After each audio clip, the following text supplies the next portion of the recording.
Hello and welcome back to Marineford TCG. My name is Joe.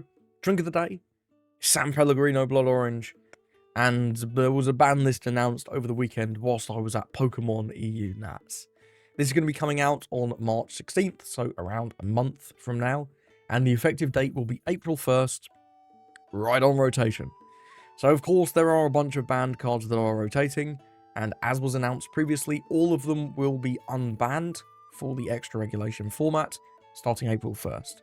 All of them except for one, Blue Nami, who, yeah, this one needs to stay banned. With all the new blue draw effects like Otama, like Yamato, and Marco that they're printing nowadays, this leader needs to stay banned forever. Very brief tangent, but I think this is probably the worst designed One Piece card of all time. It's just too generic, right? Blue's color identity is draw. And for what, like 8 sets, 9 sets? Blue was not allowed to draw cards without jumping through hoops because of this card's existence. This leader single-handedly held back an entire color for like 8 sets, which is kind of wild. And with the cards they're printing now, there is no way this will ever come back. Anyway, moving on to the cards that are still going to be banned, that are not rotating. Let's briefly talk about them. Reject. I don't think this should ever happen. Yellow is already very, very good. Being able to deal the final point of damage with a 4-cost event is insane.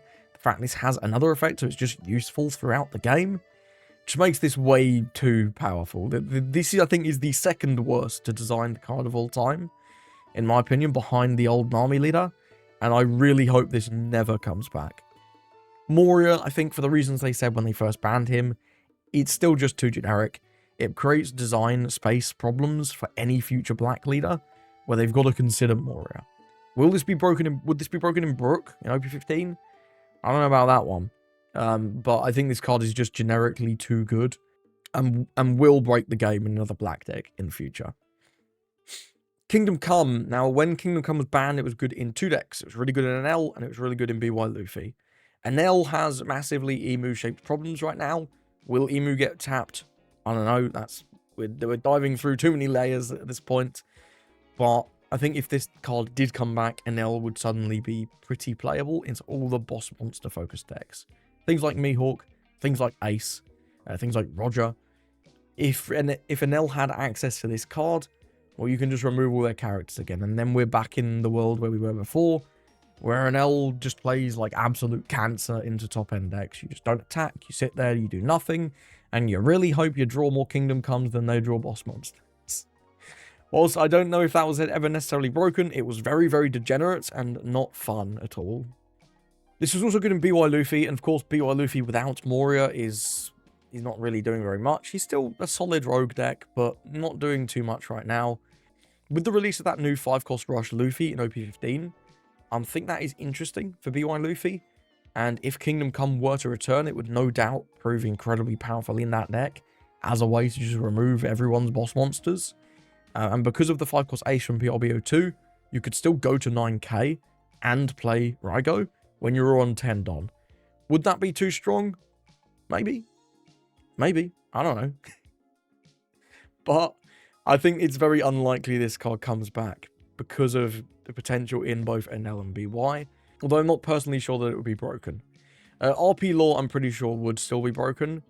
Maybe not like tier 0 like he was in set 8. But this leader effect, I think, is the best leader effect they've ever printed. Being able to remove your opponent's guy and bring out your own for no cost once you've got Black Maria on the board, it's just too good. It's just too good. Like, you play a 4 on 3 at a baseline. And with Black Maria, there was just no cost, right? You had all the power down effects, things like Gordon, things like Raise Max. Now we've got Ace Saber Luffy, which would be a really powerful one. And some other red events as well. They kind of just pushed this guy, and eventually the accumulation of good purple and red cards was just too good, and they had to get rid of him. This also creates massive design issues for the future, where any purple or red card, with a cost of 4 especially, has to be considered for this leader. And I just don't think it's something they're going to want to bring back. One that I think they should bring back is Jimbo. This was only broken because of Blue Dofi. Blue Dofi is rotating, so I see no reason for this to be banned. If they want to ban it in the extra regulation format, if they think it's still good still too good, excuse me, with Blue Dofi. That's fair. I haven't tested that format. I have no idea what's going to be going on in extra regulation. But I think in standard, like, this isn't going to be even probably played in Blue Yellow Boa. This is good in Blue Boa, but not broken. Blue Boa has been languishing, and with Emu still existing, I think she will continue to languish even with this Jinbei, though he would be a pretty nice buff. Now, UP Luffy. Now, UP Luffy is pair banned with 2 cards. Purple Katakuri, Purple Big Mom. I think Big Mom should stay banned, 100%. This was just so broken into sort of mid-range or low-end aggro decks. Being able to heal and remove one of their guys and develop a body for a very cheap cost in Dom -1 and Trash 1. It made games into mid-range decks like Calgara that are otherwise pretty damn good into UP Luffy just go on forever, because you would remove their guy, you would heal. They'd play 2 guys, you'd battle into one of them, remove one of them with Big Mom and heal, and nobody got anywhere. So I think the Big Mom was a big problem in the past, and I think would continue to be a big problem these days. And being able to remove like Jozu into an ace deck would be pretty damn good, for example. However, Katakuri, with the release of Roger, I don't know if you would even play this card that much anymore. Maybe it's my naivety. I haven't tested the deck with this card. But when you play Roger and you go to 8k, this isn't a blocker anymore. I mean, it is, but it's not getting any free blocks. It's not getting any value over your leader being base 8k. And the UP Luffy deck already wants to spam Roger just every turn anyway.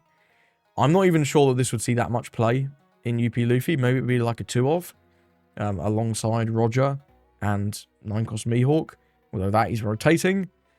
So, honestly, I think Katakuri could be unbanned. I don't even think it'd be that broken because of Roger pushing you past this guy's power so that he gets very little value. Now, when you look at new bans, it's actually a little confusing to me, because when you look at our Western format, I mean, you look at the results from Nats, right? Well, I've got the results here on the screen, this way, from Eggman events. There was no real one deck that was dominating this tournament, excuse me. I mean, the top 4 was Purple Dofi, Rosie, RG Luffy, and then an ace. Like, compared to OP13, this meta is so wide, there is no clear, yes, this is the best deck. And while some of you, I'm sure, are looking at, oh, look at the Japan Nationals. 2 things. Firstly, that's a very small tournament with a very skilled group of players. There's going to be way less off-meta decks. So if your perceived best deck has bad matchups into some rogue stuff, it matters less. That is also for a format that is never going to exist for us in the West, because we are getting rotation first. Although that doesn't particularly impact Boa, it must be said. And also, this announcement was made at that event. So the results of that event were not taken into account when they were making that ban announcement. Will they take the results of the event into what they actually ban? Maybe. That's another topic for discussion. But they already had something they wanted to touch. And I think if it was just a Jinbei unban, I don't know, I feel like they would have maybe not felt the need to announce that in advance, that there will be a ban and adjustment. Oh yeah, it's just Jinbei, lol. They could have just announced that randomly in a post, like they did with all the other unbans that are affecting the extra regulation. So I think something's getting hit. And when you look at what's been good in OP13 and OP14, the 2 big decks were undoubtedly Emu and Ace. In OP14, both of these have way more competition. Decks like Mihawk, decks like Boa can absolutely compete with them. But in OP13, they were the best by far. So I think when you're discussing bans, I think it makes sense to start there and then go forwards. So I'm going to start with Emu. Emu, there is no clear ban in this deck. You can obviously ban an Elder. You can ban the 10 cost, you can ban the stage, but at that point, you are absolutely gutting this deck. Bandai has not done limits to 2 or limits to 3. I think limiting the Elders to 1 just kills the deck, because then it's just a completely new dynamic, right? A lot of decks will lose to 1 Elders, but they're not trying to outlast it. They're trying to kill you first, right? Because they know that when the second one comes, that's going to kill them anyway. Well, if you suddenly know, okay, well, they've only got 1, because it's unlikely you're going to be able to loop it with Shirahoshi that quickly to chain them, well, then there's suddenly a new dynamic of, oh, okay, they can't chain Elders. Interesting. Maybe they can bring it back and use it in a couple of turns, but yeah. So they could do that, but I think that's a little too heavy-handed. I've seen some people suggesting a ground death pair ban.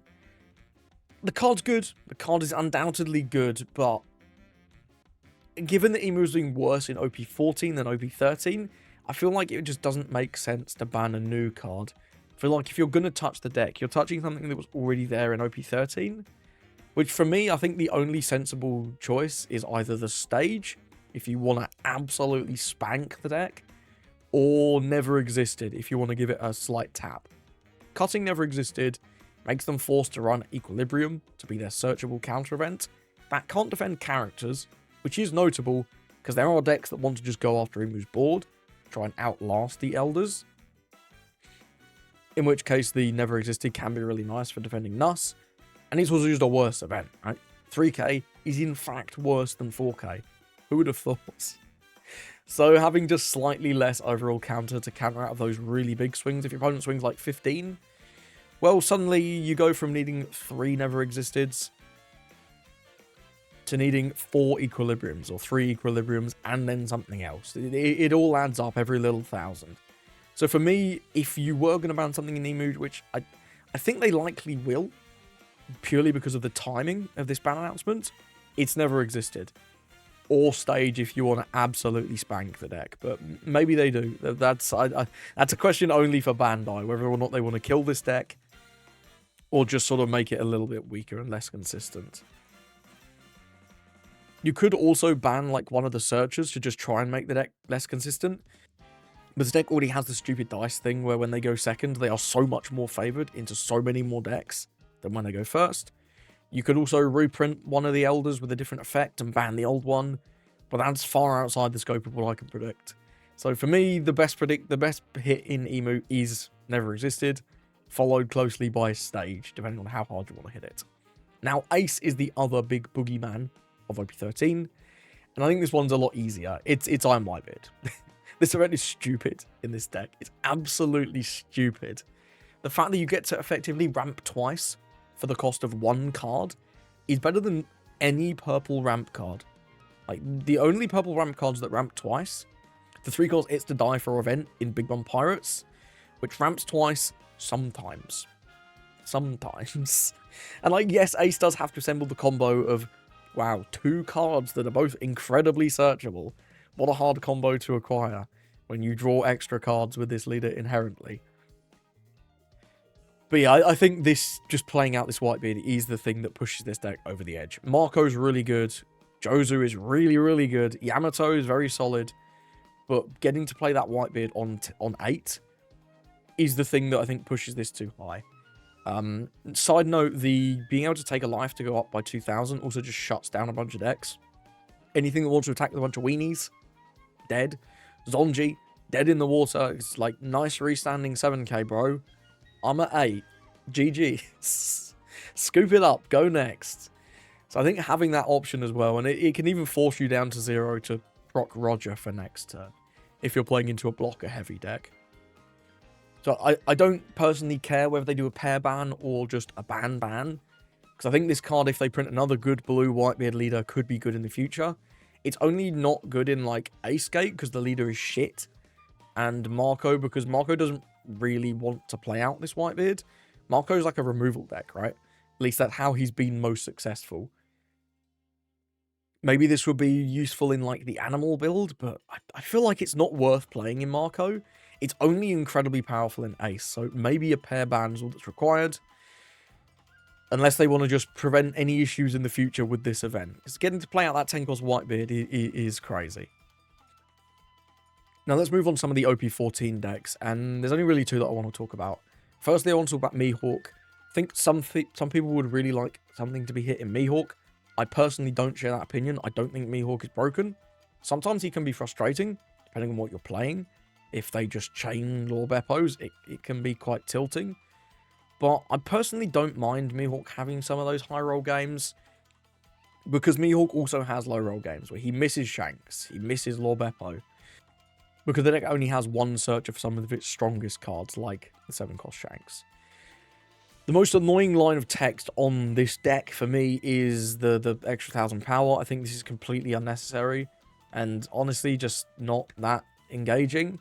It means that sometimes when you're just playing a rogue deck that happens to be Slash, you arbitrarily have a bad Mihawk matchup because he's a 6,005 life leader with just so many resources. It's obnoxious. Buggy feels pretty miserable into Mihawk, and that 6k is a lot of the reason why. Roger as well, just him being 6k, it's just really frustrating, especially when you combine that with Beppo to go to 8. Because 8's just so much bigger than 7, right? That's a big, like, break point. 8 versus 7. Now, it's undoubtable that being able to chain Beppos and keep up Dons for events is very powerful, but for me, I just don't think he's that powerful that he needs a Lore Beppo ban. Although if they did want to limit Lore Beppo to 1 in this deck, or 2 in this deck, I think that would be okay. But for me, this just isn't a deck that's threatening enough to need a ban right now. Now, blue, yellow, Nami / Boa, I think something does need to be hit in these decks. And target number 1 for most people is Pudding. Now, I'm going to try and approach this from both sides because I have mixed opinions on this card still. In defense of Pudding, decks that sit at like 20 cards in hand, really damn obnoxious. Ace getting to sit at like 10 is annoying.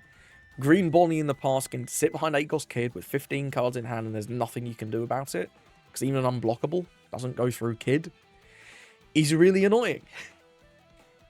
And I think having some mechanism in the game to be able to punish these decks that just freely take life because they know they're going to be stronger in the late game. And this applies to Mihawk as well. If they just see 2 Lore Beppos in their opening hand, they're like, yeah, I'm just going to be chaining that for a while. I'll happily take down 2 or 1 pretty aggressively. Because then I'm at 7k leader and I have Dons for events. So even if you do 1 big swing, it doesn't really work. I think Pudding as an answer to that style of degenerate gameplay is really good. But Pudding as just like a random play is not helpful. If you're sitting there, you're at like 6 or 7 cards in hand, and you're about to go into your 7-Don turn, you've got your optimal 7-Don play, you got your optimal 9-Don play, because you spent the first few turns sculpting your hand with searchers, and then your opponent's sitting there on 6, they're like, this hand's kind of bad. Let's just Pudding, swing 7, see if you draw. See if you draw. So annoying, because you lose 1 to 2 cards in your hand. You lose the perfect curve that you've sculpted out with your searchers, which is such a core part of the game for many years. And then you've got to take a damage as well, because once you go down to 5, you're not countering that 7. You don't want to counter that 7. Maybe if you're Ace, you do. But for anyone else, you don't want to counter that. So you're kind of shit out of luck. And if you don't draw back into your curve, all those early turns were wasted. And then the rest of your game can just be over on the spot, because Pudding randomized your hand, which is obnoxious. Also, when you're going for lethal, this is also obnoxious, especially in Boa, when combined with Perfume Femur, which I'll talk about in a minute.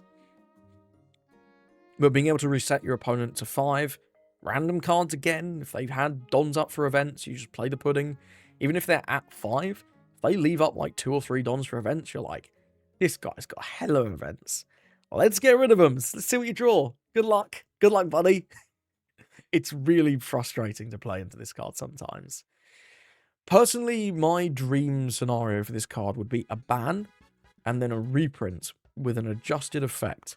What I want this card to say is, on play, your opponent places cards from their hand to the bottom of their deck until they have 5 cards in their hand. What do you think? For me, that solves so many of the issues while still keeping this card good for its intended purpose of punishing decks with enormous hands. That Bonnie player with 10 cards in their hand, you're putting them down to 5. They don't want to get rid of 5 cards. They're still miserable about that. And that's their fault for not playing around this card. However, when you're going for lethal, it makes it a lot more risky, right? Because they can still keep all those big events they've got in their hand, and they can just discard the bricks. Or on the random Pudding play on 6, where your opponent only has to discard maybe 1 or 2 cards, but they can choose to keep their optimal play. Sure, it's still a really good card, but that brings it more in line, I think, with other hand scam effects, like the Scam Law, the 4-cost Law, 4-cost Perona. and the new 5-cost E-Show from EBO4. It brings this card more in line with those. Now, I've already spoken about it a little bit, but I think one of the most interesting cards that you could look to ban from Boa is FEMA. So, FEMA was incredibly obnoxious back in Dofi, back in the day as well. But in that deck, you couldn't put it on a big boss monster. You typically didn't. In Boa, being able to put the FEMA on the 9-cost Boa and then swing for 20, or swing for 16 with a pudding, is just crazy stats. That's a really big unblockable swing. And I think this is not necessarily a tool that Boa needs access to. Banning this card will also create another interesting sort of gameplay mechanic, where once you go to 0, Boa's leader effect is offline. So for yellow decks, they often go to 0, take out Boa's board, because they can't burn lives that aren't there, and then at the end of their turn, they'll heal back to 1, with some kind of effect. Now, other decks can't do that, and that's because Bandai has this idea in their head that the thing that counters a colour is the same colour. Incredible. Which we won't get into. But if you take away FEMA from Boa, suddenly you can go, okay, I'll willingly go down to 0, especially if you ban pudding as well. I'm going to take out your board, and then I'm going to sit behind a blocker. And blue has good ways to deal with blockers. You can play the 4-cost Law that can mount a blocker. You can play Raging Tiger. You can't play Red Rock after rotation, but most blockers blue has a way to remove. But they're all way, way more expensive than FEMA.